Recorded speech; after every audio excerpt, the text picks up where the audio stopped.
Ilaria heard their voices. "You must marry him, you hear? You will marry him." The story of Ilaria is that, having died at a young age, she was reborn and found herself in that segment of her life when she was 20 years old. She grew up in the slums without receiving an education, her teacher was the street, and she was abandoned by her own family.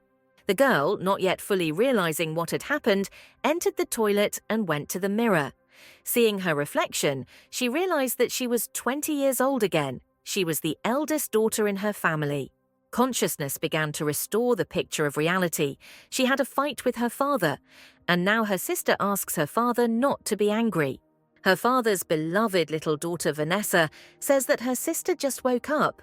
Perhaps she has some kind of resentment in her heart. Ilaria came out of the toilet. Naturally, her father answered her that there was no question of any education. Well, where should she go? The girl defiantly turned to her father, saying that she had a mother, but no father, he simply never existed. Almost immediately after giving birth, her mother died, her father's mistress came to the hospital almost before giving birth, and her mother began severe bleeding and exhaustion from stress. Her father abandoned her mother, dying in the hospital, by marrying his mistress. 3 months later, she gave birth to her paternal sister, Vanessa, her and her father's favorite, and Ilaria was sent to her grandmother, who lived in poverty, collecting garbage. After the heroine of this story turned 20 years old, her father came to her. Of course, Ilaria greeted him with choice dialogue, after which he, in a rage, shouting that no one raised the girl well, decided to make up for lost time, namely, give his rude daughter a good whack. But he did not expect that his daughter intercepted his blow, reminding him that while she lived in the slums, she had to fight more often than his beloved youngest daughter had to hug him. The stepmother tried to intervene in an unctuous voice and remind the girl that this was her father, let her listen to what he had to say. They tried to convince Ilaria to marry the son of the Carter family. They are very rich, and he is the eldest heir. He will not harm her. In response to these words, Ilaria hit her stepmother on the cheek with all her might, and she sat down on the floor in a mournful voice and said that they wanted what was best for her, adding that if this is such a great opportunity, why doesn't she marry her Vanessa to him, and warned that she has no education, so if she gets angry, she'll hit her so hard that it won't seem like much. The situation was such that, having concluded a marriage contract with the Carter family, the groom got into a car accident half a year ago. He is paralyzed and cannot walk. So as not to break the marriage contract with his family and not anger his mother, they turned all the arrows to Ilaria, so that do not part with your beloved Vanessa, and do not pass her off as a disabled person. In a past life, Ilaria refused to marry the disabled man Adam, but chose his brother, who cheated on her, and then she and her grandmother died in a car accident. In her past life, she chose the wrong path. Now she has a chance to change everything, so she doesn't care who Adam is. The most important thing is to protect herself and the one who is dear to her. The girl had a vague idea who her fiancé was. She had never seen him at all. She heard her younger sister, who reprimanded her for hitting her mother, to which the girl sent her to hell. Her father said that she would marry Adam in 2 days, period. Ilaria announced that the mother and daughter are of the same berry field. One is an old woman who builds innocence out of herself. The second is a young mercantile fool. She will get married, but with a condition. She wants a house in the Western region and 1 million in addition. She will not agree to other conditions. The father called her an idiot. He was furious, but his wife convinced him to give his daughter a dowry. It was not that much, and he needed to preserve the reputation of his family. The girl kicked out her relatives after the agreement was concluded. At the door, they encountered her grandmother, who was clearly not happy about their arrival. Ilaria lovingly rushed to hug her grandmother. How wonderful it was that she could hug her like that again. She told her grandmother that their father would buy them a nice new house and give them 1 million, but she immediately asked under what conditions he would do this. Her father appeared at the door and declared that she should not ask for a dowry, but should rejoice at such a successful marriage.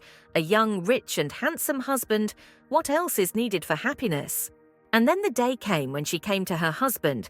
They were painted without their presents. The girl arrived at her new home. Getting out of the car, Ilaria looked around. Yes, the mansion is really huge. The butler invited her to enter the house. She took off her glasses and looked at the interior of the house. She decided to immediately go and meet her husband. The butler warned that the gentleman had not left the room for several days. She grabbed the door handle and turned it. She was nervous, saying that if Mr. Carter doesn't mind, she will come in. The girl saw a young, handsome but very sad man sitting in a semi-dark room on a wheelchair. Ilaria said that she was his wife and they needed to get to know each other better. The man looked at her coldly and told her to get out. But she was not taken aback and smilingly replied that they were now a family and should get to know each other better. First of all, the girl opened the curtains so that they could clearly see each other and introduced herself as Ilaria, his wife. Still gloomily, the young man said that he did not need a wife. Ilaria, without embarrassment, leaned towards him and said that although he was not present, she took the documents. In legal terms, they are husband and wife, so that's it, dear. He handed her a bank card, saying that if she came for money, then there is enough here for a comfortable life. She hesitantly took the card, explaining that she had recently been interested in investments. She actually wanted to borrow from him. But since he himself gives, then when the time comes, he will divide the profit in half. The husband replied that he didn't care, just don't talk and don't bother him. He signaled the butler to take him away, and his newly made wife loudly declared that he would not regret investing in her. He didn't say anything, didn't even look at her. The girl once again repeated to her husband that his money would not go to waste. At that moment, Dvorsky stood holding a bat and said that his younger brother got into a fight at school, and the parents of another child burst into the house and demanded an apology. Ilaria thought, there are many children in the Carter family. As far as she remembers, Alex was Adam's support. If we let them leave like this now, then we won't have any problems later. She resolutely took the bat and said that since they were a family now, she would sort everything out. Her husband's blue eyes glanced sideways at her. He thought to himself about the meaning of the word family that he had spoken to her. The girl went down the stairs and saw how the guy with whom Alex had a fight said that his older brother was really crippled. What did he say? The boy's relative demanded an apology because no one in this family cared about him anyway. But instead of apologizing, Alex called the man a bastard. Descending the stairs and twirling the bat, Ilaria, with the air of a street gang leader, declared who gave them permission to cause a commotion in someone else's house. She introduced herself to her newly made relative as Ilaria, declaring that she was now his daughter-in-law. The guy looked at her like a hunted wolf cub, saying that it didn't concern her. Then adding that let Dade not think of controlling him by marrying his older brother, he received a bat. Alex and his classmate were horrified by such power.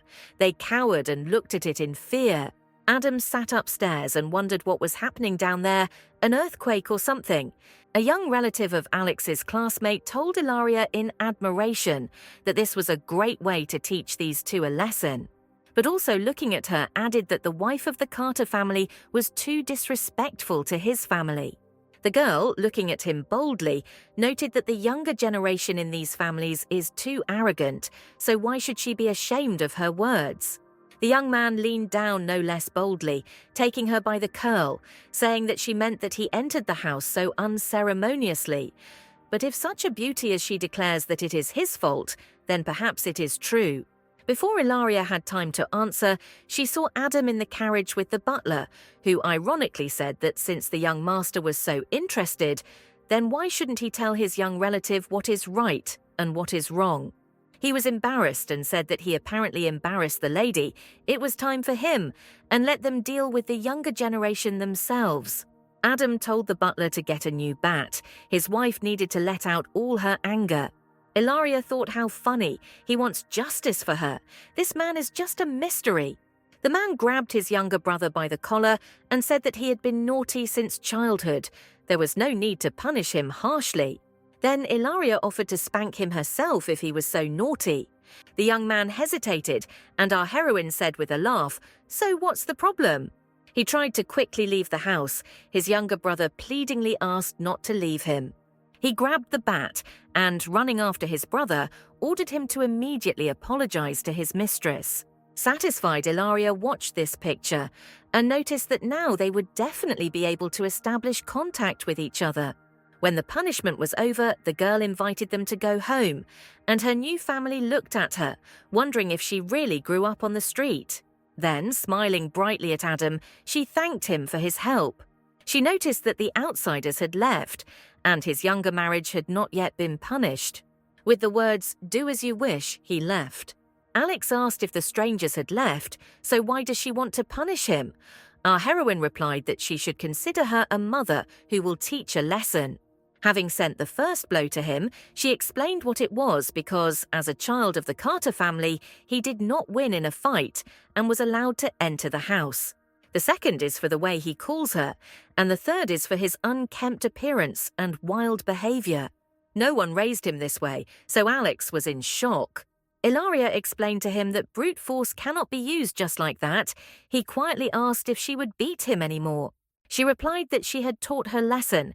Now they are family and not strangers. Then she ordered him to clean up and get ready for dinner. The guy thought that a family didn't sound so bad. The butler reported to Adam what happened next after he left. The lady beat Mr. Alex, but he was not angry with her. He did not expect the lady to be like this. Adam looked thoughtfully out the window. What happened today made him think about what was happening. Ilaria appeared on the threshold of the room and said that she had given the order to prepare his favorite dishes. When she said that she would help him go down to dinner, the man replied that he was not hungry. She leaned close to his face, adding that the family should have dinner together. This is her habit, and she hopes that he will get used to it. He muttered that he agreed with irritation and thought that she considered him a child. When she and Adam appeared in the dining room, Alex jumped. The older marriage went down to dinner. The guy thought that maybe she had beaten him too, and he was afraid. Meanwhile, Ilaria asked where his younger sister was. The fifth lady always eats alone in her room. The girl ordered not to serve food until another member of the family, the younger Blake, who has not yet returned from school. In this family, there are 6 children who are only half related by blood. There are rumors that this girl had an unhappy childhood. They say she is extremely indifferent and willful. Opening the door to her sister-in-law's room, she saw the girl playing the piano. The girl said in fear that they should not come in. Her eyes looked at the stranger in fear. Ilaria looked at the girl, wondering if those rumors about her were true. Approaching the girl, she introduced herself and told who she was. And her name is Victoria, that's right. And the music she plays isn't Satsan's Swan. Ilaria gently put her hand on the girl's hand, but she was horrified and hysterical, asking not to touch her. In early childhood, Victoria was beaten half to death, once because she admitted that she would like to play the piano. The man said that she was no longer the lady of the Carter family, so she should stop dreaming. Ilaria saw a fragment of memory from a past life, when Victoria, dirty and beaten, was returned to the Carter family. When asked why, the relative said that this girl was looked for by an enemy of the family. They looked for her and returned her.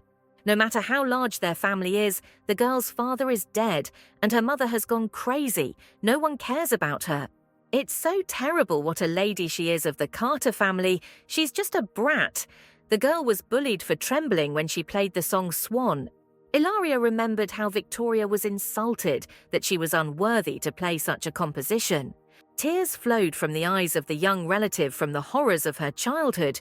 She thought that they would start beating her again. She opened her mouth in surprise when Ilaria sat down next to her and began to play. The girl thought that this was an excerpt from the composition Swan. Ilaria added that she only knows a small chord, but Victoria can teach her to play the entire composition if she doesn't mind. She also praised the girl for her game, although echoes of pain are felt in her. But she will try to do everything so that Victoria can overcome it. Smiling at her new relative, she noted that they were now a family and therefore should help each other. Victoria tried to smile through her tears. Leading the girl by the hand, who was still wiping her tears with her hand, they appeared in the dining room. Everyone in the dining room, including the younger Blake, who had come home from school, froze in surprise. They had not seen their relative for a long time. Blake greeted his daughter-in-law. The girl looked around at those sitting and thought that the whole family was almost assembled. Only 2 were missing. One lived abroad and the second was missing. Ilaria greeted young Blake warmly and said that he could wash his hands and they would start dinner. Alex pulled his brother to wash his hands so that he wouldn't accidentally contradict his daughter-in-law and get beaten. Adam watched silently, thinking that they were all having lunch together like this, but actually he should be number 1. The next morning, Ilaria had breakfast, thinking that being a daughter-in-law was not so difficult. She thought that after rebirth, everything would be much more difficult, and the children were very cute. Blay ran up the stairs to school, afraid of being late, when he heard Ilaria's voice, which stopped him. Everyone was sitting at the table having breakfast, and the girl stopped the youngest member of the family. She told the boy to drink milk and not rush to the school bus. The driver would take him. He was surprised by such a proposal, to which Ilaria added that if he drinks milk, he will strengthen his strength and grow faster. If he doesn't like this, next time she asked for soy milk, but the boy drank the milk with pleasure.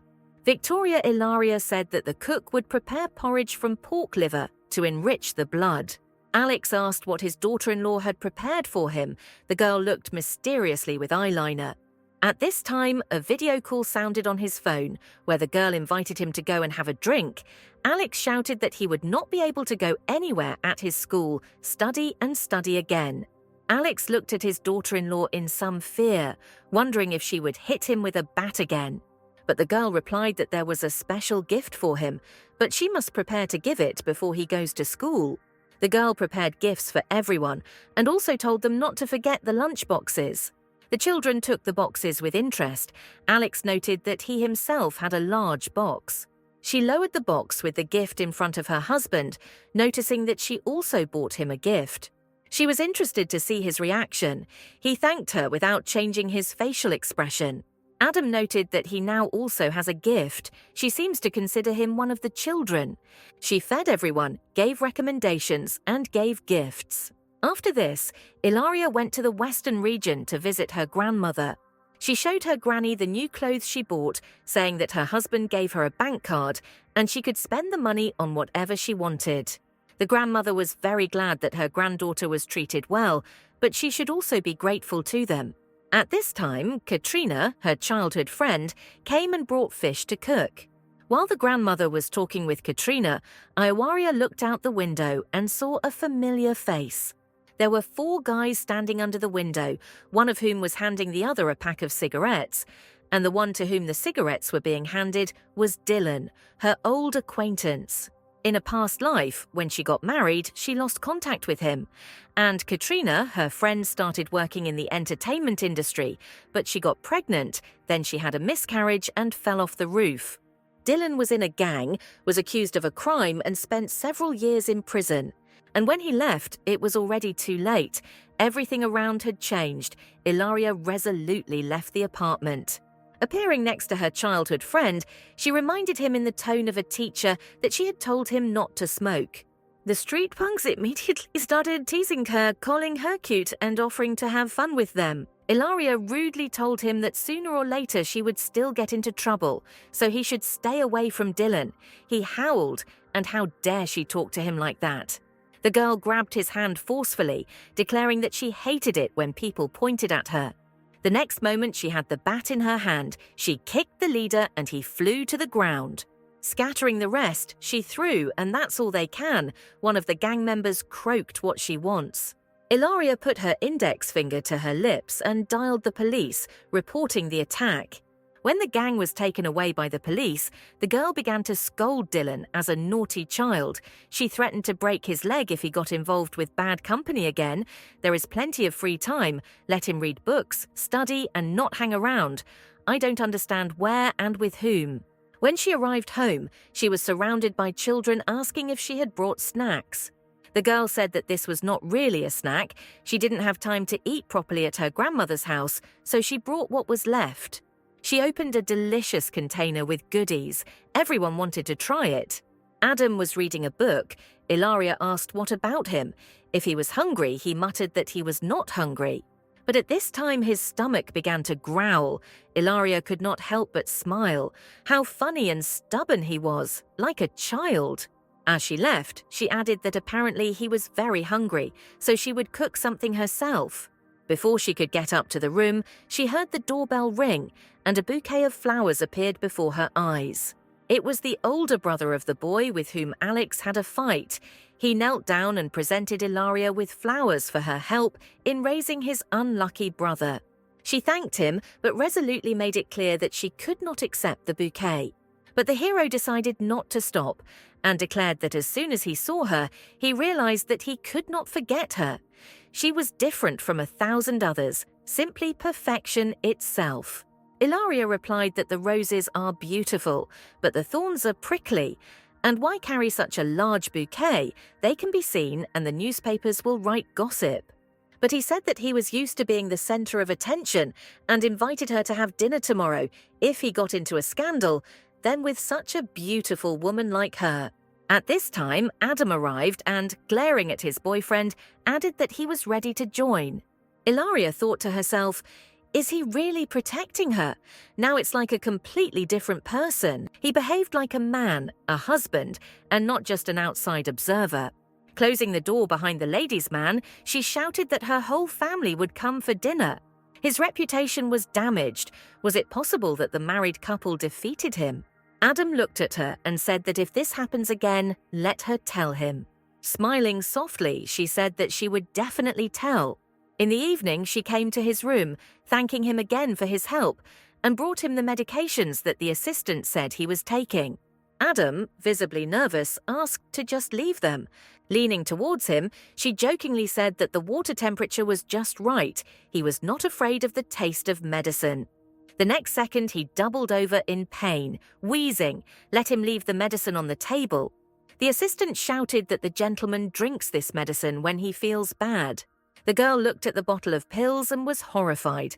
Adam drinks this, who prescribed it. Tramadol relieves pain, but it is also addictive. These are painkillers. They do not treat the cause. Adam has been on addictive drugs all this time. She sat down with her husband and pleadingly said that let them try to reduce the consumption of such drugs and focus on treatment. She tentatively touched his hand for the first time, saying that he was the support of their family and should take care of himself. Adam again thought to himself, family, and replied that he agreed. The assistant shook his head in surprise at how this medicine could harm the master's body because they invited the best doctors in the country for consultation. Adam added that he was given such a diagnosis that he gave up and didn't want to fight. The doctors said that he would have to sit on painkillers for the rest of his life. Ilaria thought that there were a lot of greedy people around, and in the eastern region there was a famous clinic. Something was wrong here, and she needed to consult another doctor. She cheerfully asked her husband how about they spend time together tomorrow. Adam nodded. If she wants, then he is not against it. The next morning they got into the car. Ilaria was driving. Just as she was about to drive away, she heard voices. Children ran up to the car and began to ask to take them with them. Alex, as the eldest, hugging his brother and sister, begged them to take them and go shopping with them. Ilaria didn't tell anyone that they would go to the clinic first, so she promised the children that next time they would definitely go together. When they were already on the road, the girl asked to tell their stories next time. Adam smiled and said that he would tell. In the mirror of the car, she saw that a car was constantly following them and asked Adam when he had previously gone to the clinic, and he was accompanied like this. The man exhaled and said that it was probably Patrick, his aunt's son, who was acting as director of the Carter Company. Since the accident, he had become just his headache.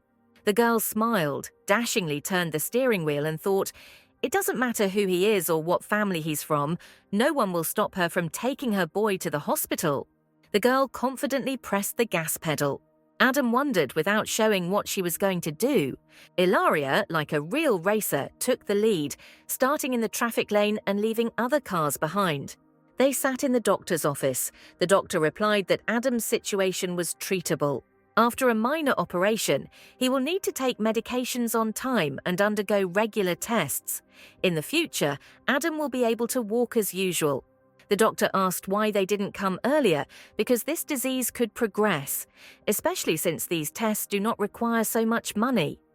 Adam replied that not all diseases can be cured with only money. The nurse brought the results of drug tests after taking the drugs that Adam's previous doctors prescribed.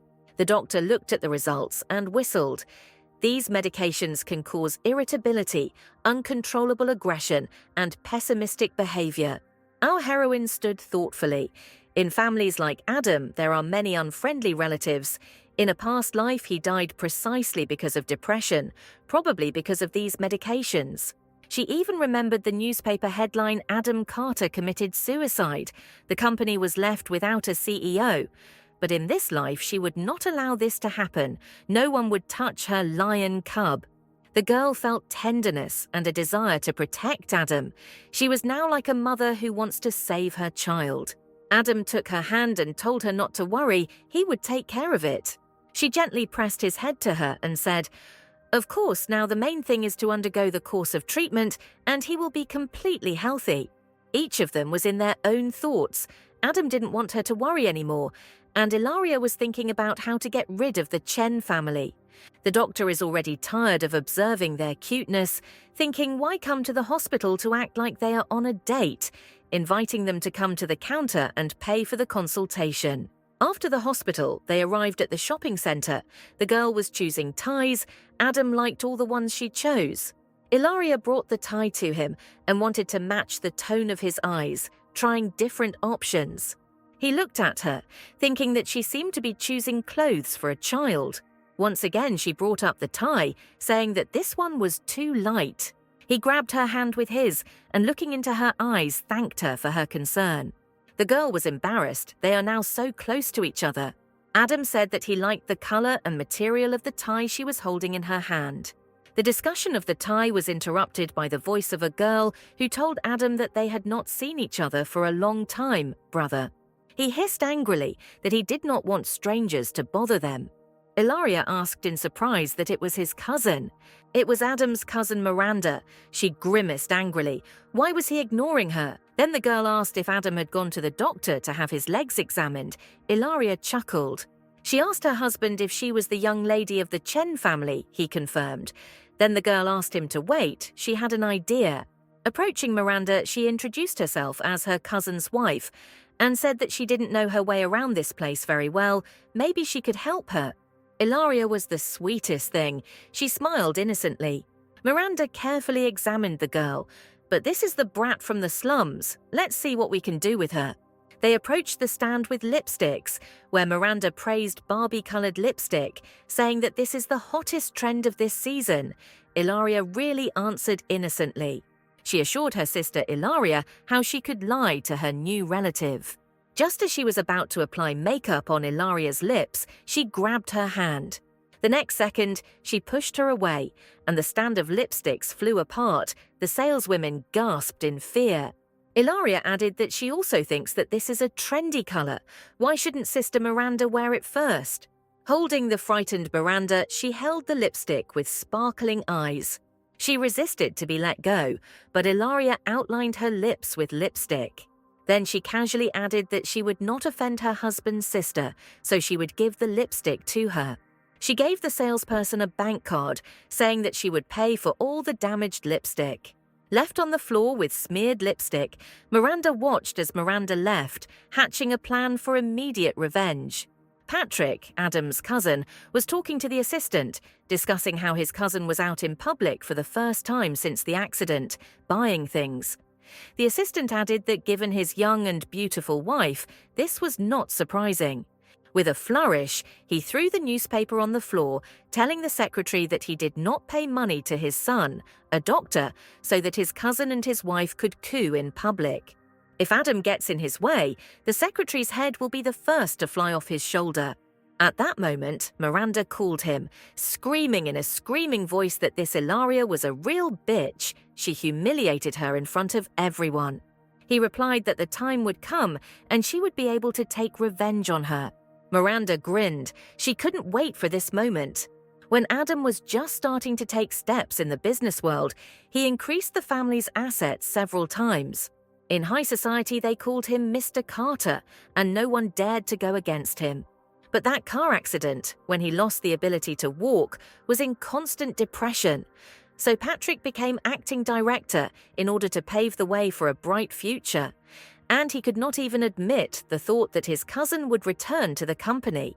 Ilaria and Adam returned home after buying presents for the children, who were happily sorting out the gifts. The butler handed her a rare orchid, which meant an invitation to a banquet from Adam's relatives. Wow, it's a banquet. They're clearly up to something. You need to be prepared. Adam said that he physically couldn't go there, so let her attend the banquet on behalf of their family. Great, then she will take one of the younger ones and they will attend the banquet. The children began vying with each other to ask to be chosen. Everyone wanted to go to the banquet. Then Ilaria put an end to the disputes and said that she would take all three to the banquet. At the banquet, Miranda talked with Adam's younger sister, who lived abroad, telling her that her daughter-in-law was supposed to come to the banquet today. She said that she did not have a daughter-in-law. Who would want an incomprehensible girl from the street to become the daughter-in-law of a family like theirs? Nellie continued to mention that she was horrified when she found out who her brother married. Miranda confirmed that this girl's name is indeed a shame to mention in polite society. Her behavior is vulgar, and she crossed her brother's path. The arrival of the Carter family was announced. Ilaria walked ahead in a luxurious dress, and with her were Adam's younger relatives. Their family had not attended such banquets for a long time. Miranda and Nellie discussed that with such a face, this girl wants to climb into high society. She is not afraid to climb high and fall low. Nellie looked thoughtfully at her brother's wife, saying, "It's not that she doesn't deserve her brother. She has such an aura." Miranda is furious with her. She speaks as if she mistakes her for her daughter-in-law. As a result, Nellie waved her hand and said that she was not interested in all this and would go and breathe some fresh air. Ilaria and the children enjoyed the banquet. The girl noted that it was much more fun here than she expected. Suddenly, everyone froze at the sound of breaking porcelain, and the orchid that decorated the banquet hall ended up on the floor. The guests began to say in horror that the beautiful orchid was broken by Nellie Carter. How could it be that she had done it? Here it is as Nellie Carter, which means the fourth child of the Carter family has returned to the country. There is only one type of this orchid with double petals in the world. It is also called the crown orchid. They say they even offered $1 billion for it. This is how the Carter family observes etiquette when coming to visit. The banquet hall was buzzing. Nellie was completely confused. She tried to justify herself. It wasn't her. Someone pushed her. The host of the banquet sternly told the girl that from now on his family would not invite members of the Carter family to events. Nellie tried to apologize that the Carter family had nothing to do with it. If anyone was to blame, it would be her. The guests whispered in fear about whether now two influential families would share power in the city. Ilaria heard someone say what Adam Carter can do now. He cannot stand up for himself, so his brothers and sisters are forced to endure such an attitude. Miranda, reveling in her victory, approached the pale and frightened Nellie and sarcastically said, "You see how many problems are because of you." Finishing off and humiliating the girl, she continued to tell her how ignorant she was, and she couldn't help. Suddenly, someone firmly and confidently put his hand on her shoulder, saying, "Hello, would you like to turn to me?"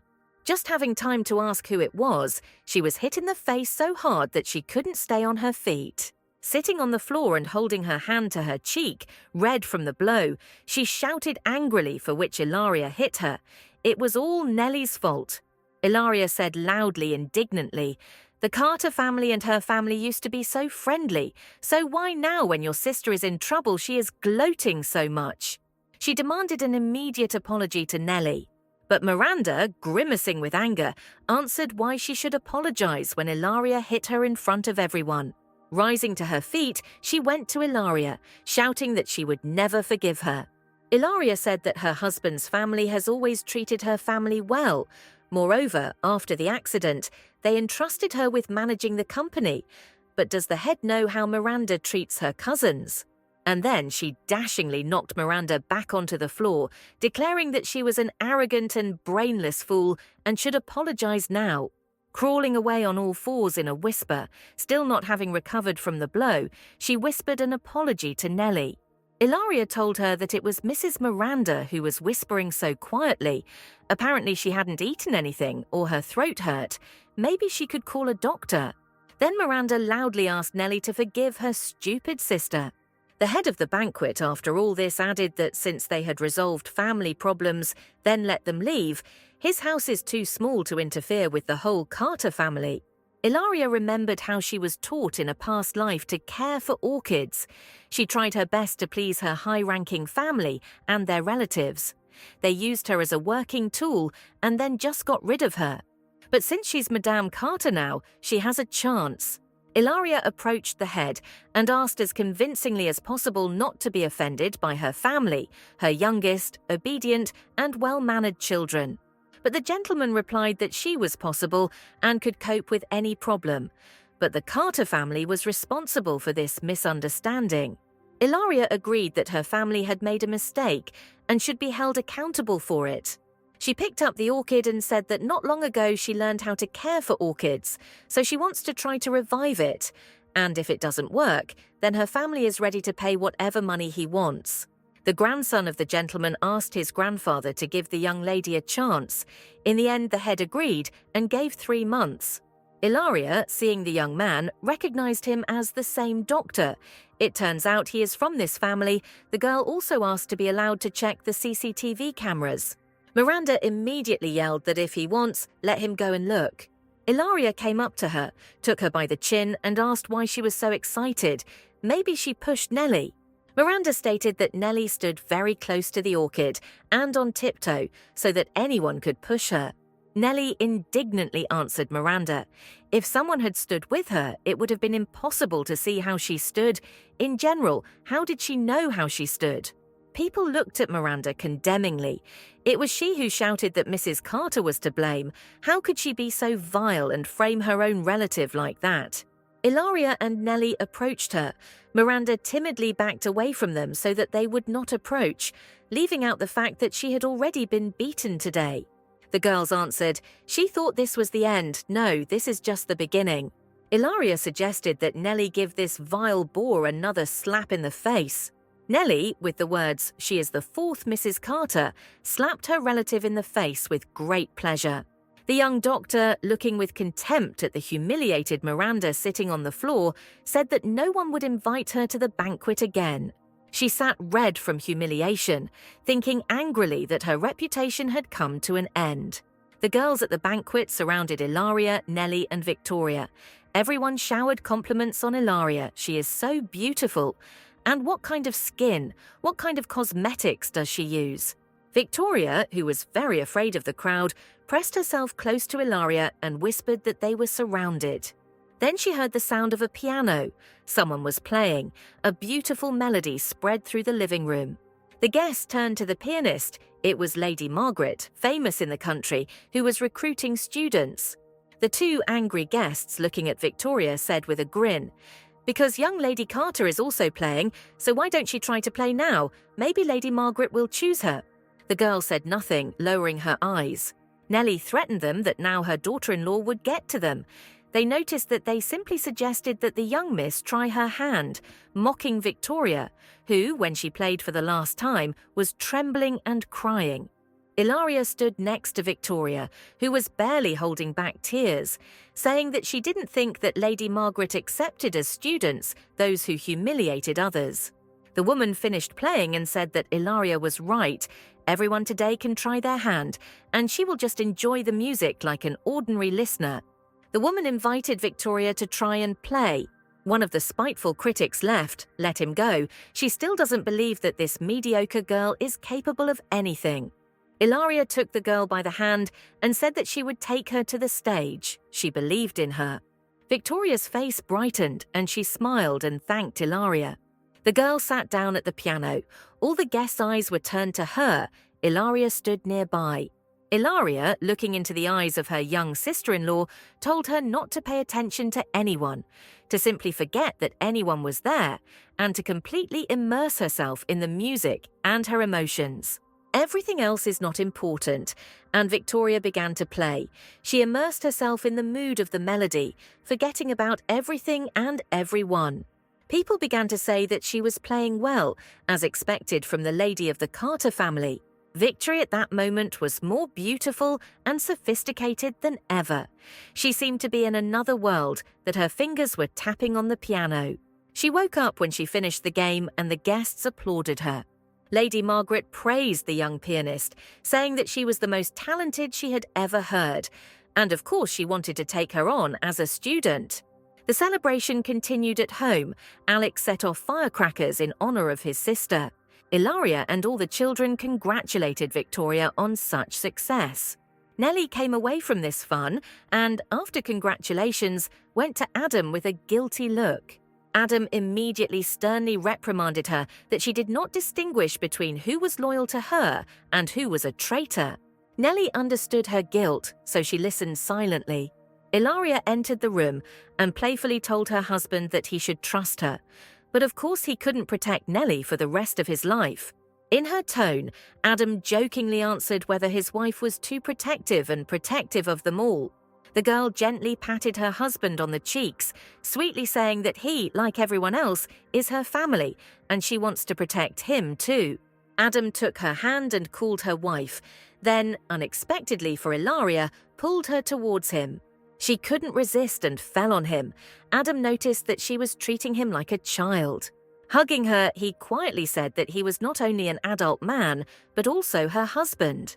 He sat her on his knees and said that his wife was like an imperious president from a literary novel, and this was not about raising children. Gently hugging his wife by the waist, he said that now she can rely on him. Their cooing was interrupted by Nellie's voice, who ran into the room shouting that the orchids were very bad. Ilaria looked at the pale flower with concern, thinking that even with such experience, she made a mistake. Nellie said that she just came to see how the flower was doing. She didn't think that this would happen, but Ilaria reassured her by saying that she would find a way to help the flower. She thought that she needed to go to her grandfather and ask for an ancient book on caring for orchids, just like in her previous life. Not knowing whether the timeline had changed due to rebirth, but the heroine of this story decided to hurry up. The maid came in and told Adam that a young man was looking for Mrs. Ilaria, but she was not at home now. Adam told him to come and went down to the living room where Dylan was sitting. When asked who he was, Dylan flared up and replied that Ilaria was a living person, not a doll, and that now, being married to him, she could not see her friends. Adam, looking at the young man, calmly replied that his wife went to the Western region in the morning.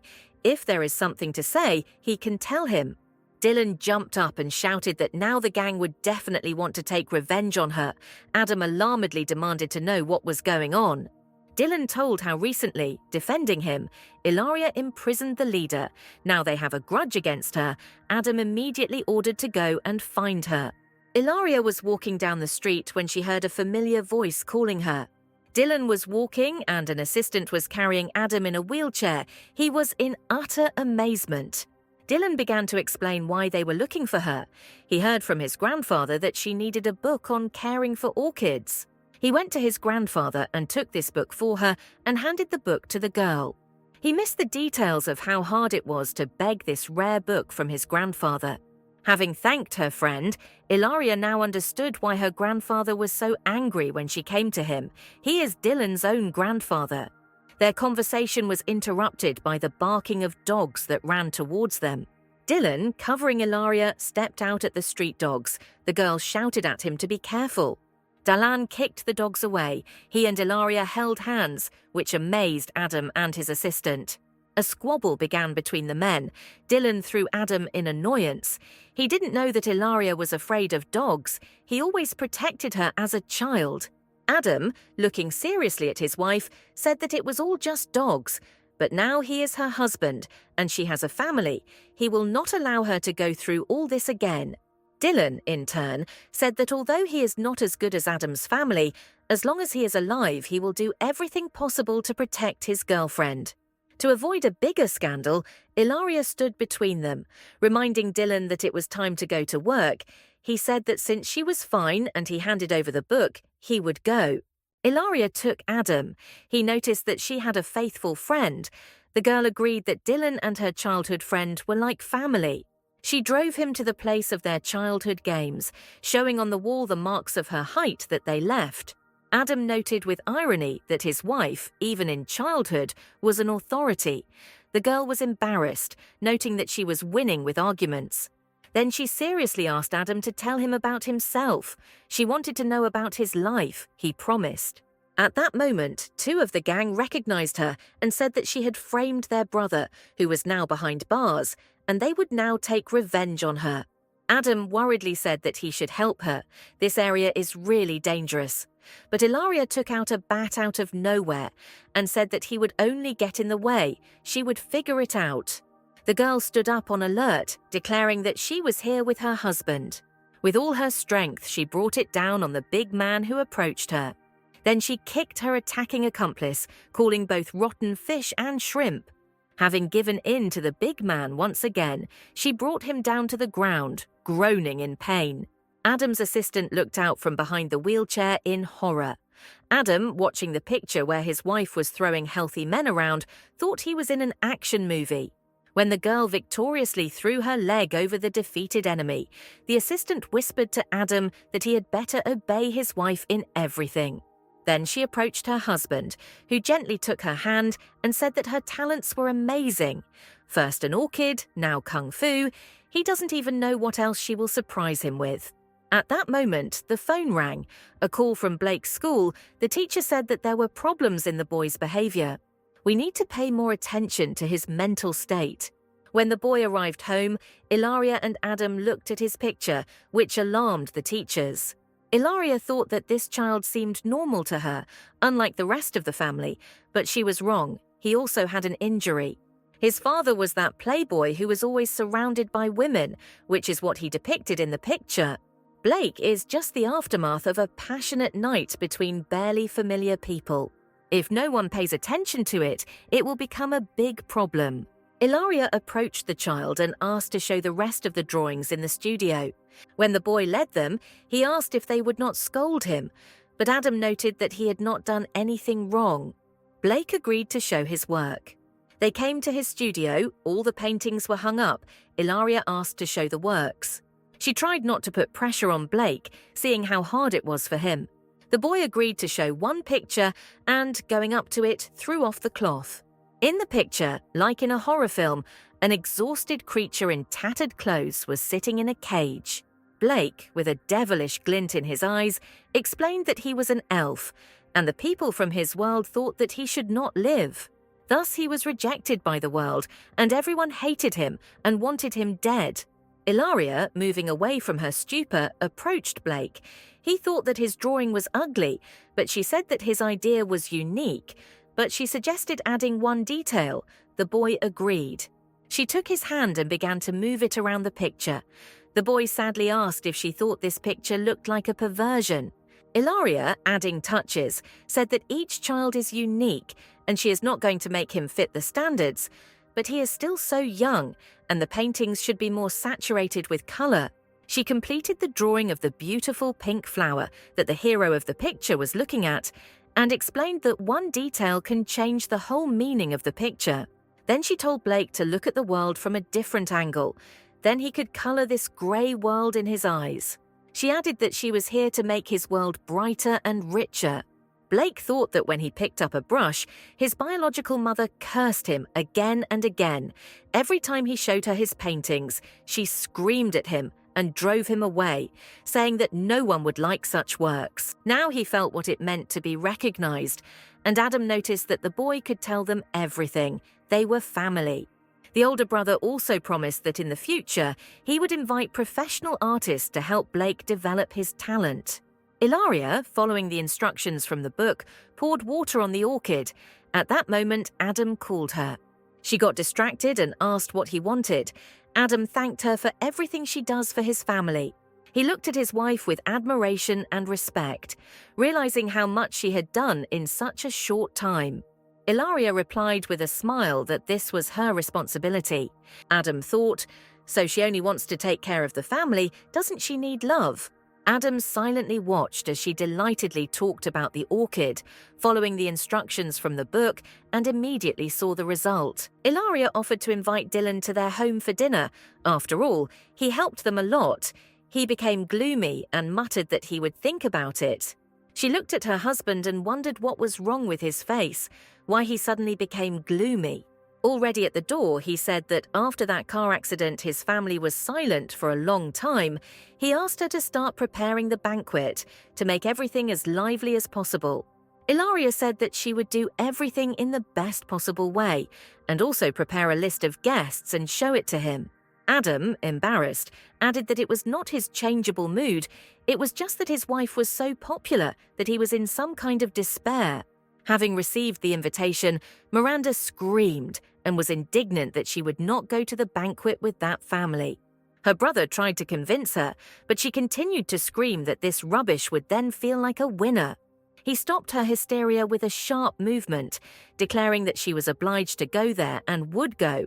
If the Carters were not completely in his hands, then they would not be able to destroy them.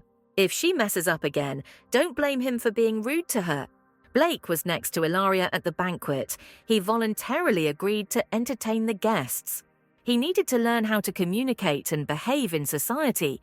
Ilaria encouraged him and suggested that he think of them as Chinese cabbage. The next second she was called, she saw Miranda and Patrick. Miranda said that she came to apologize for her behavior at the last banquet. There was clearly something wrong with her. Blake came out and told her not to think that they would believe her just because she was from the Chan family. In an unctuous voice, Miranda convinced of her sincerity. She even invited her sister, whom she had not seen for a long time. Before the stunned Ilaria could open her mouth, Vanessa appeared and said that she missed her very much. She wondered if Miranda was really that brainless, or was she just pretending? Vanessa, giggling stupidly, walked up to Blake and touched his face, calling him such a handsome boy. He was apparently Adam's younger brother. Blake shook off her hand with irritation. Then Vanessa said in a trembling voice that her sister really hated her so much that even her husband's younger brother felt hostility. Then she added that she wanted her sister to be happy, that's all. Ilaria proudly patted Blake on the head, saying that she had such a good little boy. Perhaps the problem was with the person who touched him. Vanessa, with her usual tearful face, wanted to burst into tears, as usual begging her sister, but they were approached. A young man with an insolent and impudent look said that Madam was making a mountain out of a mountain, and this boy might be afraid of other people's touches. Vanessa looked at him beaming, thinking how handsome he was. It was Andrew, her husband from a past life. He unceremoniously put his arm around her waist, declaring that the time he met her near the slums, she fell deeply into his soul. Oh yes, it was before the wedding, but he still remembers he's as sticky as a band-aid. The girl pushed him away and in a cold voice ordered him to behave decently, to which he replied that her mercy was now being repaid to her by a spring.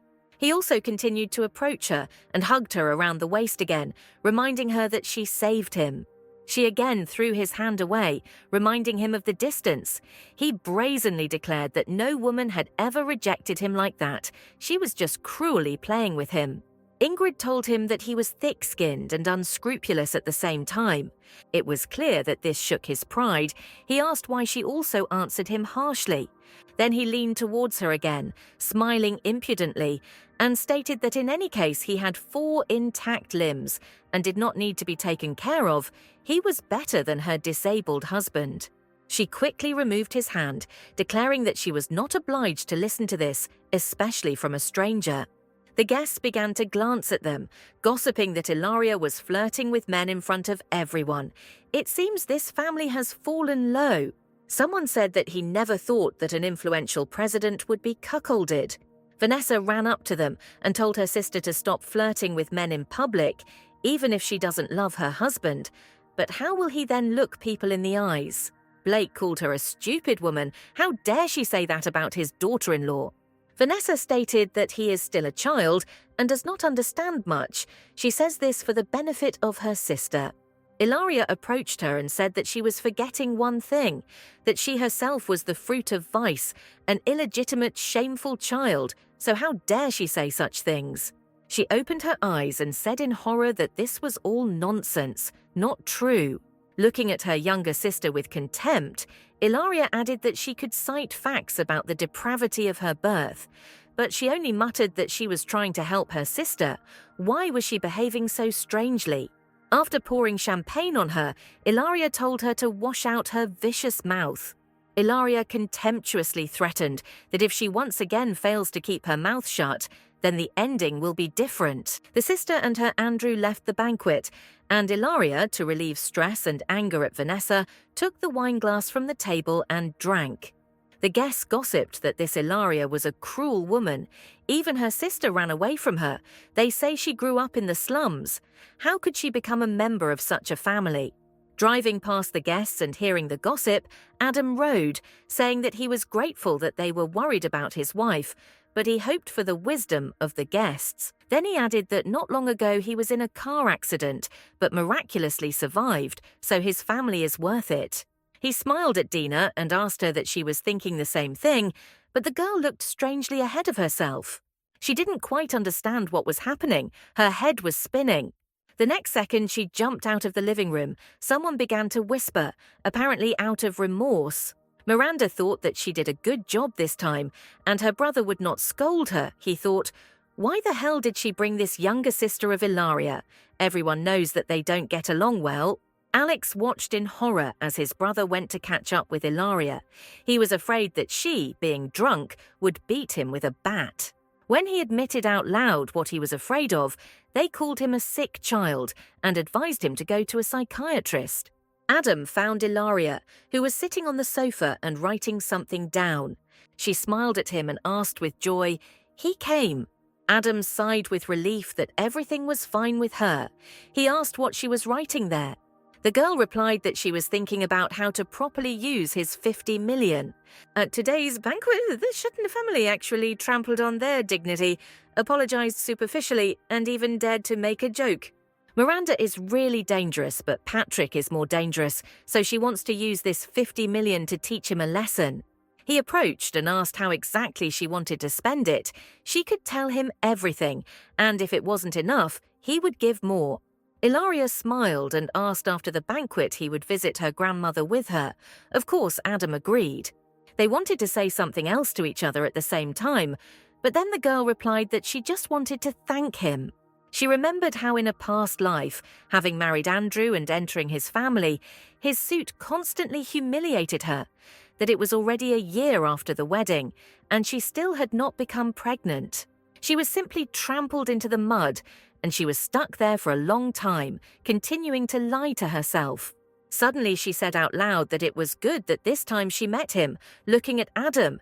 He was a little surprised by these words, but said that as long as he was around, she had nothing to fear. She smiled happily and hugged him. And what did he want to say? He asked if she drank alcohol today. The girl smiled while sitting on his lap. Then, showing that just a little bit, just a drop, Adam answered her that she was drunk. Ilaria thought in confusion that it was true. She felt as if her strength was leaving her. He affectionately called her stupid. The girl asked why he still looked at her like that. Then she asked if she was beautiful and received the answer that she was very beautiful. They kissed. Adam kissed his wife with love and tender passion, wanted to say something to her, but noticed that she had stopped moving. Laying her head on his shoulder, she fell asleep while he kissed her. Fatigue and intoxication overpowered her. Adam was surprised. Well, how could she fall asleep at such a moment? He tenderly kissed the sleeping Ilaria on the forehead and wished sweet dreams to Mrs. Carter. In the morning, Alex had a nightmare where his daughter-in-law eats his older brother. Adam and Ilaria were driving in the car. She was embarrassed by what she had done yesterday. And Adam thought why his wife didn't ask him today if she was fair. When they arrived, the girl took him to his grandmother's house, saying that she really wanted to meet him. When she opened the door to the apartment, she heard the voice of her grandmother, who said, "Let him take this man and get out of here." Sharply opening the door and entering, she saw Vanessa and Andrew, who did not expect to see her here. They asked why she came here. Meanwhile, the grandmother tried to send Vanessa and her friend away. Vanessa stared at Adam, who drove in next, and it began to dawn on her that since he was in a wheelchair, it was Adam, her sister's husband. She wondered, shouldn't he be an unkempt and ugly person? He looks so handsome. She asked Adam Carter if he was still looking away. He looked at his wife. Then Vanessa introduced herself and asked if he recognized her. Adam answered with a grin, and he should know her. She replied that she was supposed to become his bride. She is Ilaria's younger sister, and asks him to come to terms with her sister's temper. He added sarcastically that apparently the girl clearly doesn't know her sister well, with whom he is very pleased. In his eyes, she is sweet and kind. She takes care of him, and he is very glad that she became his wife. Unnoticed, Adam and Ilaria began to flirt. He added that she doubted that anyone loved her more. Andrew turned to her with his usual cheeky smile, and Vanessa was overcome with envy. It all should have belonged to her. Ilaria did not let him finish, saying that they did not know each other closely, and therefore she asked him to leave this house, where he was clearly not welcome. An evil light lit up in his eyes, but Vanessa took him by the arm and began to lead him away. She apologized for the disturbance and pulled the man along with her. Ilaria looked after the retreating couple. They both irritated her terribly and were unpleasant. On the street, Andrew angrily pushed Vanessa away, so she pulled him out of there by force. Vanessa, putting on an innocent face, said that she wanted to save her sister from suffering in the Carter family.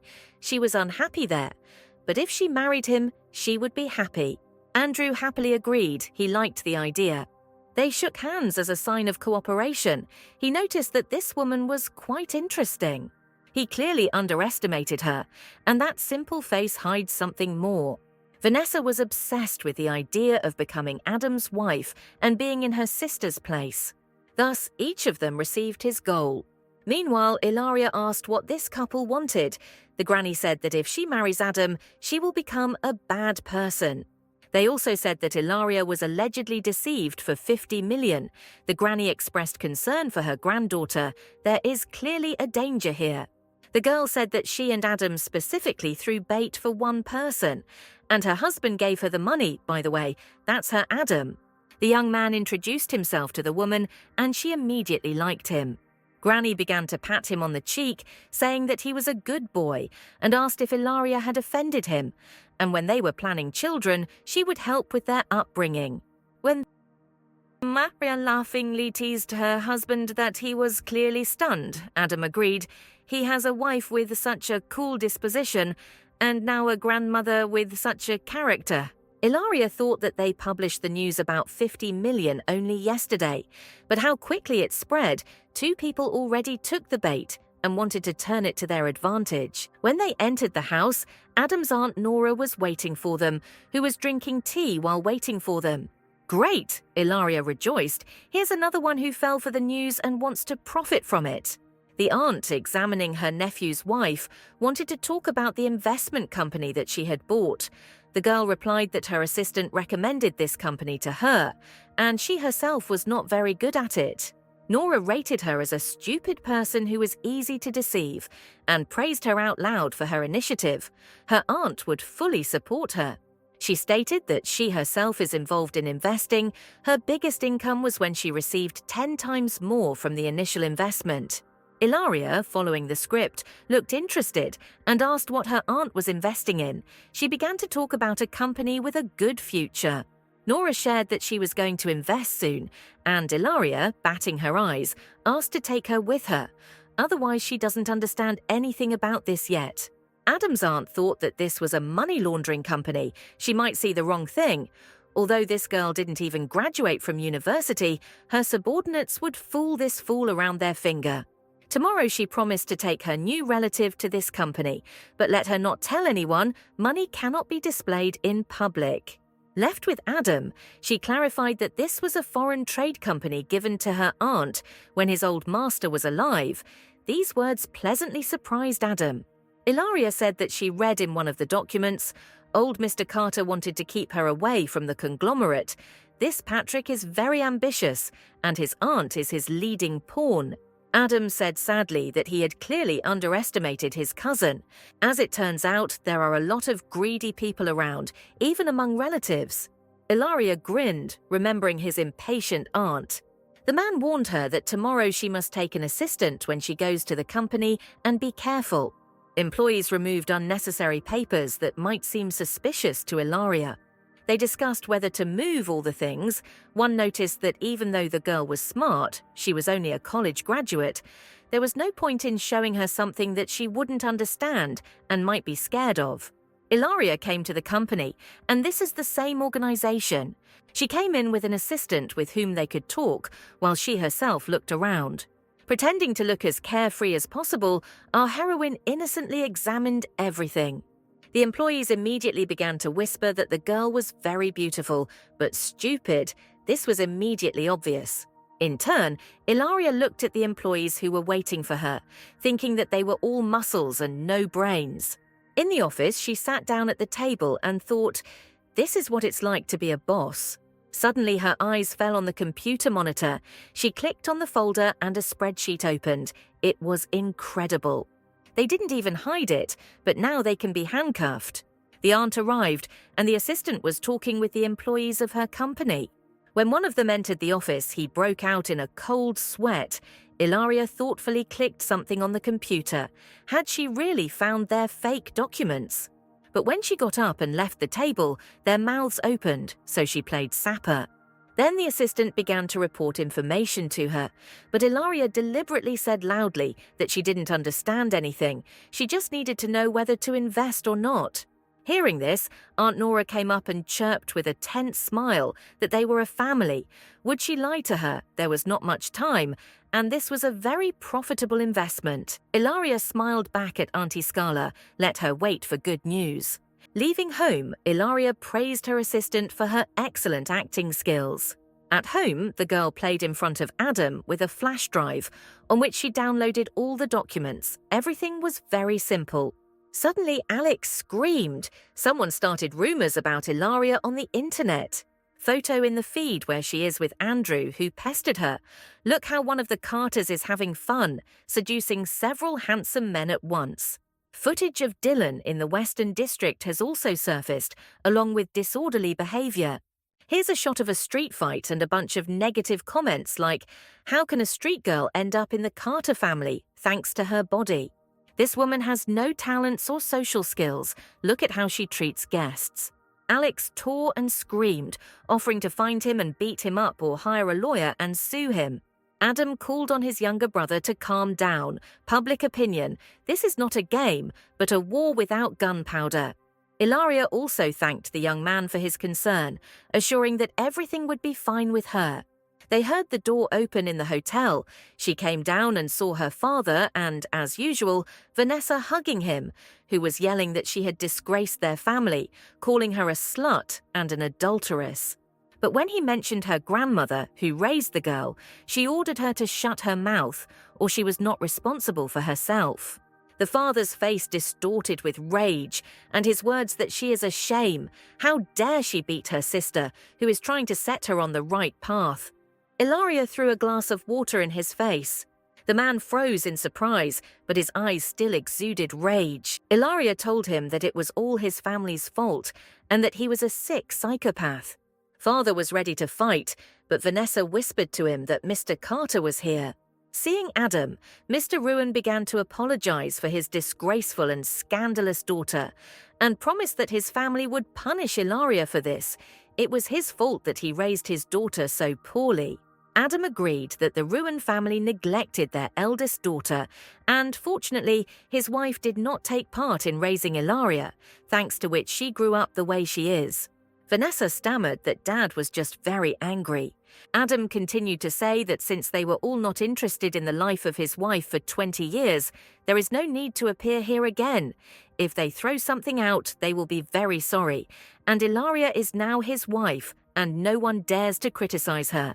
He then ordered the guard to escort these people out the door. Alex happily said loudly outside the door that now every dog can come and bark like that. Ilaria laughed. She didn't think that her hubby would be so angry.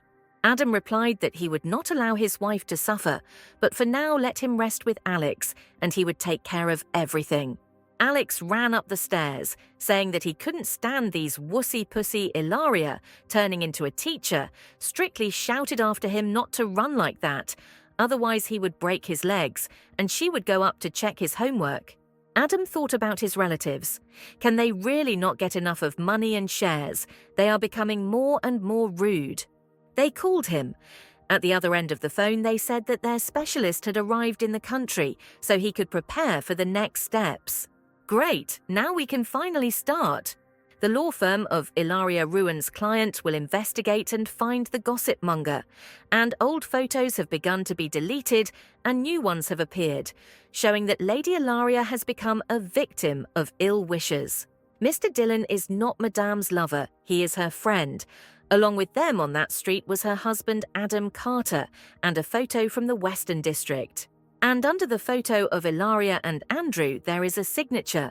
The gentleman took the initiative to pester Mrs. Ilaria, but from the photo it is clear that she is completely unpleasant about it. Satisfied, Adam read the comments in the feed and never ceased to admire his wife. He told the assistant that he needed to go to a foreign branch for work. "When does the gentleman plan to leave? Tomorrow?" Adam answered. Patrick joined the company with his uncle, who could barely stand on his feet and had already managed to get drunk. The man said that this Mrs. Ilaria was here today to inspect the company. He deceived her, and she just sat and played cards on the computer. The words that his cousin's wife was here alarmed him, and he went to his work computer. What the hell, really? He saw that a copy of the folder with all the important documents had been made.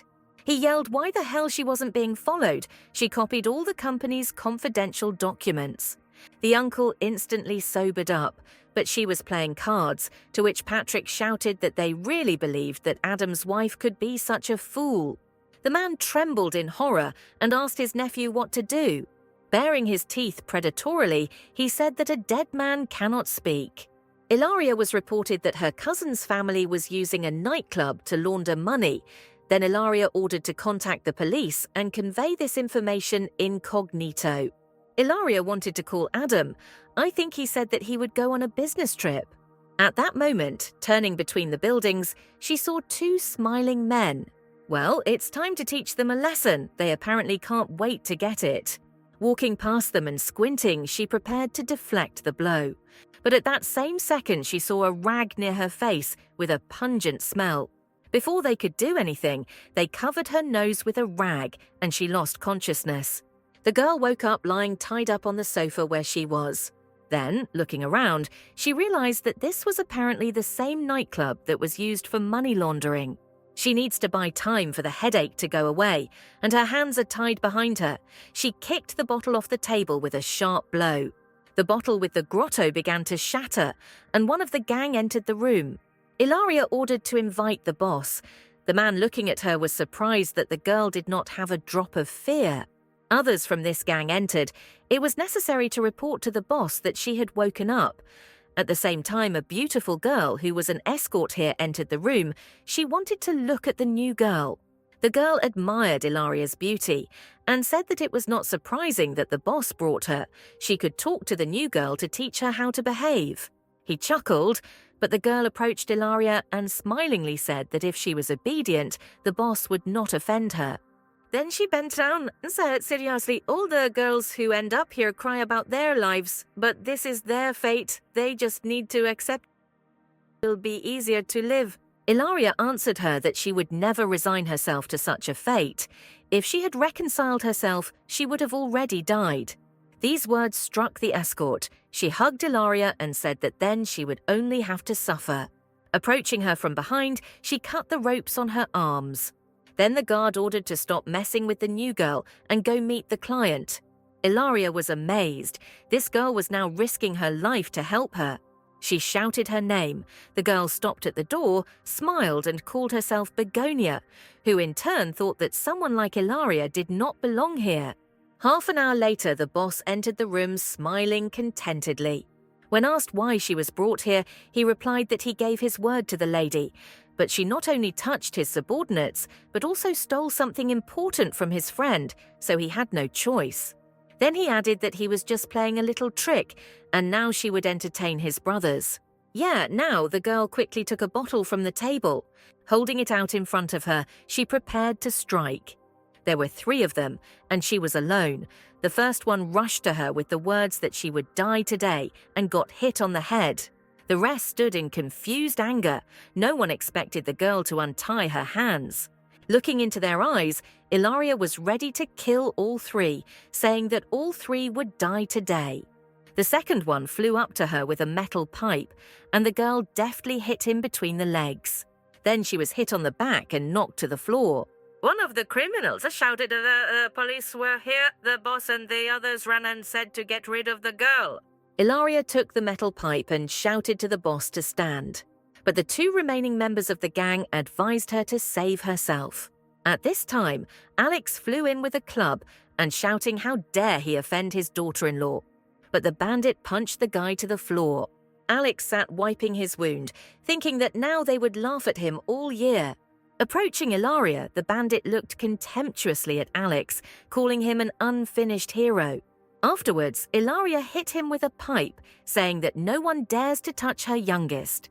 She went up to the wound and applied a napkin to his wound, saying that she would call an ambulance.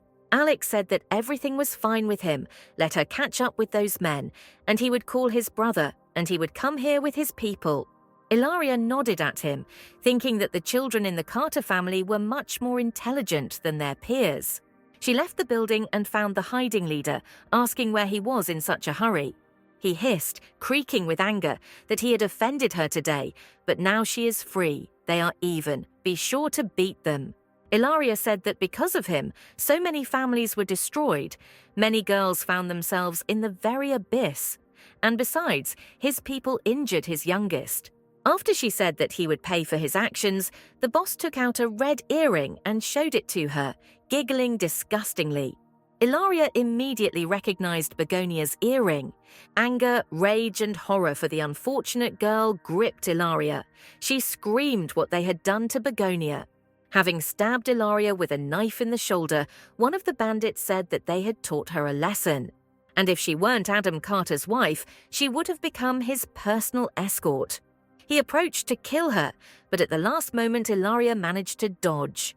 Having made a turn, she found herself on the other side and hit him with a club with all her might. Blood sprayed out. He lay motionless. The girl said that she would now send him to hell. After that, she felt severe pain and slid down the wall, thinking about what Adam was doing now. Consciousness left her when she saw him in his chair, rushing towards her, shouting her name. It's him! Does she really mean that much to him? In the hospital, Ilaria gave evidence to the police. Adam diligently cut an apple. The police officer said that she had recorded everything. If there was nothing to add, then she would go, but Ilaria stopped her. She asked if yesterday the police managed to save a girl named Begonia, the same height as her, very beautiful. The police officer began checking the database, and Adam handed his wife a cube apple, which he had carefully cut out for her. Biting off an apple, the girl thought that Begonia was smart, so she probably managed to escape. But the employee found the information, she apologized, but the girl named Begonia was found dead. The apple fell from Ilaria's hands, but how could it be that the boss killed her so cruelly because she was saved only thanks to Begonia? She was the first person who helped her for no reason, and she could not help her. This girl herself was in a swamp of despair, but she came to the rescue, giving her life for the sake of a girl she did not know. Tears poured from Ilaria's eyes. Adam took her hand and began to calm her down. He gently wiped away her tears, whispering that she should not cry. Begonia's death broke her heart. She should have killed that bastard before he killed the girl. Adam looked into her eyes and said that he could help fill her emptiness. Although they could not save Begonia, but they could prevent other girls from being recruited, they would create a fund for girls in trouble. They will invest part of the profits from previous investments in him, and Ilaria can invite investors who were deceived by his aunt and invest with them. Ilaria beamed. Invest money in such a fund to save as many destinies as possible. She kissed him with all her love and gratitude. Thank you for always supporting me in all my endeavors. Adam whispered that he admired her very much. At that moment, Alex entered, having received first aid, and saw a sweet picture. The guy shouted that he didn't see anything, and Adam, grinning, said that the hero should receive praise for saving his daughter-in-law. Walking with Adam and Alex after being discharged from the hospital, Ilaria said that she wanted to go to the library and read books to broaden her horizons. And she would also like to create a foundation so that people like her could receive a quality education in due time. Adam supported his wife in everything. Then the cunning Alex threw money at his brother to open a nightclub and received a big kick. A joyful Nellie came out to meet them. She was holding a pot of orchid and reported that the flower had produced its first bud. Ilaria and Alex abandoned Adam, who remained sitting in the stroller, and ran to look at the orchid. Looking at Ilaria, he thought that sometimes his wife resembles a child. An assistant approached Adam and said that he had found out everything. The boss was split, that Patrick was in conspiracy with him. It was he who ordered the raping and murder of Mrs. Carter, and the night before yesterday they went to that company. Adam clenched his fists angrily, thinking that his cousin was getting deeper and deeper into that hole from which he would never come out. He then ordered an accomplice to the head of the Guji family that the orchid had been saved and that they were holding a flower party next week. Adam also learned from the assistant that the results of post-operative treatment had arrived. All indicators were normal, nothing stood in the way of a full recovery, and while listening to the report, he looked at his wife. Remembering the hospital, seeing her burst into tears for the first time before his eyes, he felt so helpless. He dreamed of how he would get back on his feet and whether she would be happy. Will she allow herself to be hugged? He so wanted to take her in his arms and kiss her. His dreams were interrupted by Ilaria, saying that Mr. Guji said that he wanted to look at the orchid in a couple of days. Adam asked her to prepare everything for the flower party. He also ordered the assistant to invite members of both families, but not to invite Patrick. Oh, her husband is up to something. Ilaria smiled playfully. Adam agreed and explained that the shareholders' meeting is coming soon, so the old people are starting to worry, and Patrick will not miss the opportunity to take advantage of this and remove him, which is why it is now important to establish cooperation with the Guji family. Of course, she will help him. Everything will be of the highest standard. Adam was unable to say a word about his operation. As soon as he opened his mouth, Nellie screamed that it seemed the orchid was not feeling very well, and the girl ran like a bullet into the house. Adam already thought that this flower was hatching an insidious plan to take his wife away from him. In the kitchen, he again failed to get a word in. Ilaria was assigning the cooks what dishes to prepare. Having lined up the Carter children in a row, she gave orders. Alex was to contact the families and officially invite. Victoria was to prepare several compositions on the piano. Blake was to go to the florist and pick up a bouquet. And Nellie, well, she should just stay at home. Adam again sat abandoned. No one cared about him. He pitifully stretched out his legs. Ilaria, distracted, said that she should not worry. As soon as she finished, she would immediately take her to the doctor. Again this flower, it seemed to mock Adam by saying, "And all the attention of your wife was focused on me." He was ready to fry this orchid in batter. Blake took flowers from the florist on behalf of Ilaria, admiring how beautiful they were. Suddenly he heard a well-known authoritative voice that addressed him as to why he had not come to her for so long. His eyes filled with horror. "It's Mom." He asked why she was here. The woman looked at him arrogantly with a cold squint and said that she had heard rumors that the Carter family was throwing a flower party for Mr. Guji. She came up and grabbed his face, reminding him of his birthday on that day and that she wanted to stay with him for a few days. The boy devastatedly replied that she was confused. His birthday was on a different day. She shrugged. Well, she was wrong, it happens. But he doesn't want to take his mum to a party where there will be a lot of investors. When Blay realized that Ilaria sincerely cared about him, his mother's lies became unbearable. The boy replied that his mother was really mistaken, smiling, remembering the warm and affectionate smile of his daughter-in-law. The mother's face twisted with anger when she heard from her son that he understood everything, that they just wanted to use him to get to the party, but he would not allow this. In a rage, the woman tore the flower from the bouquet and furiously threw it away, shouting, "Since when did he become so bold?" Picking up a flower, Blake answered, what would she do to him? A ban in a dark room, like in childhood, that later he could not make a sound from hoarseness. Having added that she was not going to invite her to the flower party, she yelled after all this that after all this, she might as well not call her mother. When he entered the courtyard, Ilaria joyfully approached him, but saw that Blake was drooping. He gently asked what happened. The boy said that it was just an accident. He would go and buy a new bouquet. Seeing how he was leaving, her heart became alarming. Something had definitely happened. Alex came up and said that Blake probably met his crazy mother. The guy explained that real pain in the ass, even though Blake doesn't give a damn, he wanted to get at least a little love from his mother. But she's only interested in money and men. She's not capable of truly loving. She decided to deal with this lady as soon as she finished with her main work. But out of the corner of her eye, she saw someone sneaking into the greenhouse. Following this man, she threw a watering can at the stranger with all her might. The watering can hit Blake's mother, whom Alex recognized and menacingly asked what she had forgotten here. So this is what Ilaria thought as Blake's own mother looked at the woman. She stood up, rubbing her shoulder and complaining that she had been hit so hard, she just looked at the flowers. Patrick paid her money to destroy a rare orchid. Blake entered the greenhouse and asked his mother what she was doing here. She stated with a calm expression that she had come to see her son, who had so suddenly run away. She was his mother. Blake's mother, searching her eyes, looked for that same orchid, what it should look like. Then Ilaria asked the question why she came to the greenhouse. She tried to inspect the flowers, peeking out from behind Ilaria, but Blake deliberately blocked her view. The boy said menacingly that he would give her money, only let her leave and not disturb her daughter-in-law. She broke the pots that stood nearby, yelling that these are just a few stinking flowers and she is his mother. How dare he talk to her like that? Then he pushed her with all his might and the woman flew to the floor.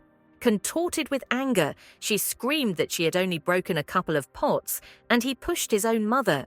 Then she poured out all her anger on Ilaria, yelling at her that this trash from the slums was brainwashing her son, married a cripple who could not satisfy her, and now she has moved on to her young son. Ilaria opened her mouth, her breathing quickened from such rudeness. But before he had time to answer anything to his mother, Blake grabbed her by the neck, screaming for her to shut up, and began to strangle her. Ilaria began to pull away the boy who hated this woman with all his heart. Pulling him away, she tried to calm him down, but Blake burst into tears, saying why his mother is such a terrible person. The girl gently hugged him to her, and the boy sobbed and said that his daughter-in-law really loved him like a son. Having calmed down a little, he said why his mother was not like that. At this time, his mother, completely distraught from such impudence, screamed that he was just a puppy who was begging her for love, but only a little brat. She staggered towards her son in a rage, ready to kill right there. But she was knocked out again to the floor by Ilaria. Putting her foot on her, she asked if she wanted to be beaten again. Such selfish and ill-mannered women do not deserve to be mothers. She, in turn, choking with anger, pinched that Ilaria married a cripple for money. But there is no need to tell that it was out of great love or that she has a fetish for cripples. Ilaria kicked her on the head. How dare she talk about her husband like that?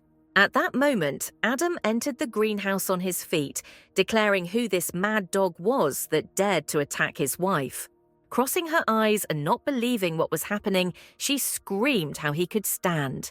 Ilaria ran up to him and asked how and when. Adam smiled and explained that she had been so busy lately that he could not tell her. And this madame, looking at Blake's mother, we will send to Africa. She began to brag about Blake, saying that they couldn't do this to her, she was just lost. Looking ingratiatingly at her son, she asked to let her go. She was his mother. Blake contemptuously clasped her hands, saying that before that she considered him her son, she really hopes that now she will have a place in his family. Blake pushed her and added, "Let her now pay for her mistakes. She is no longer his mother." Before she had time to answer him, her gaze fell on a beautiful lilac flower. Crawling to the pot, she tore out the flower, squeezing it in her hands, hissing that let her suffer. But this is what they will do without their orchid. When Adam was undergoing rehabilitation, he first stood on a walker, wondering if he should immediately stand on his feet in front of his wife, whether this would be a shock for her. She's so strong, and she'll easily lift him into her arms like a princess. Adam and Ilaria looked at the crazy woman who, in hysterical laughter, said that the end of their rare orchidea. Ilaria approached her with a smile and noticed that the woman clearly did not shine with intelligence. Blake said that this is not the same orchid, the real one is further away. Alex pointed his finger at her. But how could this nondescript flower be such a rare orchid? Blake told his mother that she was so stupid that she could not distinguish a real orchid. He regretted that he had once begged her for love, and that she was even his biological mother.